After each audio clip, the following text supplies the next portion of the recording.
যদি আরব দেশগুলোর সাথে ইরান যুদ্ধে জড়ায় যায়, তাহলে খুশি হবে কে? খুশি হবে ইসরায়েল এবং আমেরিকা। তাদের ষোলকলা পূর্ণ হবে। তার মানে এই বিভক্তিটা যত বেশি হবে, তারা ফায়দা তুলবে।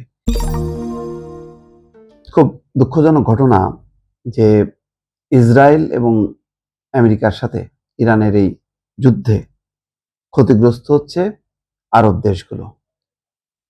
তারা প্রত্যক্ষভাবে এই যুদ্ধে জড়িত না, কিন্তু পরোক্ষভাবে জড়ায় গেছে। কিভাবে জড়ায় গেছে? দুইটা খবর দেখেন।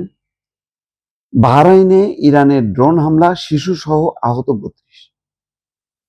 ইরানও এখন বাহরাইন সহ যেখানে যেখানে ঘাঁটি আছে আমেরিকার, সেই দেশগুলোকে লক্ষ্য করে ক্ষেপণাস্ত্র চালাচ্ছে, ড্রোন হামলা চালাচ্ছে। সেখানে শুধু আমেরিকার ঘাঁটি লক্ষ্য করেই ছড়া হচ্ছে না, কূটনৈতিক এলাকা সহ অন্যান্য গুরুত্বপূর্ণ জায়গাগুলোতেও তারা ছুটছে। এবং বিশেষ করে তেল স্থাপনা যখন লক্ষ্য করা হচ্ছে ইরানের, তখন ইরানও পাল্টা আরব দেশগুলোর তেল স্থাপনাগুলো লক্ষ্য করে হামলা চালাচ্ছে। হামলা না থামলে চরম মূল্য দিতে হবে ইরানকে, হুঁশিয়ারি সৌদি আরবের। দেখেন, সৌদি আরব অন্যতম একটা শক্তিশালী দেশ। ইরানের মতন সামরিক শক্তি সম্পন্ন না, কিন্তু অর্থনৈতিকভাবে অত্যন্ত শক্তিশালী দেশ। এখন সেই সৌদি আরবের সঙ্গে ইরানের লেগে গেল। কিন্তু এই কথা অর্থ হলো এই যে যদি অব্যাহত থাকে, এখন পর্যন্ত সৌদি আরব, কুয়েত, কাতার বা সংযুক্ত আরব আমিরাত, তারা কিন্তু কেউ পাল্টা কোনো আলাদাভাবে কোনো যুদ্ধ করেনি ইরানের বিরুদ্ধে, যে ইরান হামলা চালাচ্ছে আমরাও পাল্টা হামলা চালাই। কিন্তু যদি চলতে থাকে এইভাবে, তাহলে তারা কি চুপ করে বসে থাকবে? তাহলে দেখেন, এবং যদি আরব দেশগুলোর সাথে ইরান যুদ্ধে জড়ায় যায়, তাহলে খুশি হবে কে? খুশি হবে ইসরায়েল এবং আমেরিকা। তাদের ষোলকলা পূর্ণ হবে। তার মানে এই বিভক্তিটা যত বেশি হবে, তারা ফায়দা তুলবে এবং ইসরায়েল আরো বেশি শক্তিশালী হবে। এখন সেই দিকে হয়তো যাচ্ছে পরিস্থিতিটা। সৌদি আরব সোমবার ভোরে ইরানের বিরুদ্ধে তাদের সতর্ক বার্তার সুর আরো কঠোর করেছে। তেহরানকে উদ্দেশ্য করে রিয়াদ জানিয়েছে, আরব দেশগুলোতে হামলা অব্যাহত রাখলে ইরানই হবে সবচেয়ে বড় ক্ষতিগ্রস্ত পক্ষ। মার্কিন বার্তা সংস্থা এপি এই খবর জানিয়েছে। সৌদি আরবের বিশাল সাইবাহ তেল ক্ষেত্রে নতুন করে ড্রোন হামলার প্রেক্ষাপটে দেশটির পক্ষ থেকে এমন কঠোর বিবৃতি দেওয়া হলো।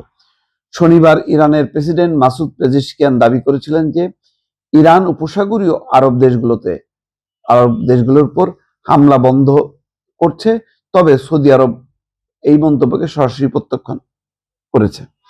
সৌদি পররাষ্ট্র মন্ত্রণালয়ের বিবৃতিতে বলা হয়, সৌদি আরব নিশ্চিত করছে যে ইরানি পক্ষ তাদের এই বক্তব্যের কোনো বাস্তব প্রতিফলন ঘটায়নি, প্রেসিডেন্টের ভাষণের সময়ও না, তারপরেও না। বিবৃতিতে আরো বলা হয়, ইরান ভিত্তিহীন এবং বাস্তবতা বিবর্জিত অজুহাতে তাদের আগ্রাসন অব্যাহত রেখেছে। রিয়াদ সতর্ক করে বলছে, ইরানের এই হামলাগুলো মূলত পরিস্থিতি আরো অবনতি ঘটাচ্ছে। এর ফলে দুই দেশের বর্তমান এবং ভবিষ্যৎ সম্পর্কের উপর গুরুতর নেতিবাচক প্রভাব ফেলবে। এদিকে সৌদি প্রতিরক্ষা মন্ত্রণালয় জানিয়েছে, সোমবার সকালে সাইবাহ তেল ক্ষেত্রে হামলা চালাতে আসা আরো 4টি ড্রোন তাদের বাহিনী ধ্বংস করে দিয়েছে। কিন্তু ধ্বংস করলেও হামলা তো আসছে, সুতরাং তারা সতর্ক করেছে। এর আগে ইরান বলেছিল যে তারা দুঃখিত যে প্রতিবেশী দেশগুলোতে তাদের হামলা চালাতে হচ্ছে।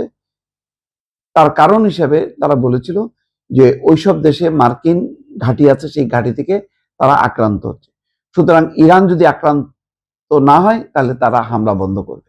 যেহেতু আক্রান্ত হচ্ছে, ইরান এখন পাল্টা হামলা চালাচ্ছে। এখন এই যুক্তি তর্ক পাল্টাপাল্টির মধ্য দিয়ে শেষ পর্যন্ত লাভবান বা ফায়দা তুলছে কিন্তু ইসরায়েল এবং আমেরিকা। কারণ তারা যদি কোনোভাবে ইরানের সাথে আরব দেশগুলোর একটা যুদ্ধ লাগাই দিতে পারে, তাহলে কিন্তু তাদের ষোলকলা পূর্ণ হবে। এখন কি হবে সামনে, সেটা এখন দেখার অপেক্ষা। দর্শক।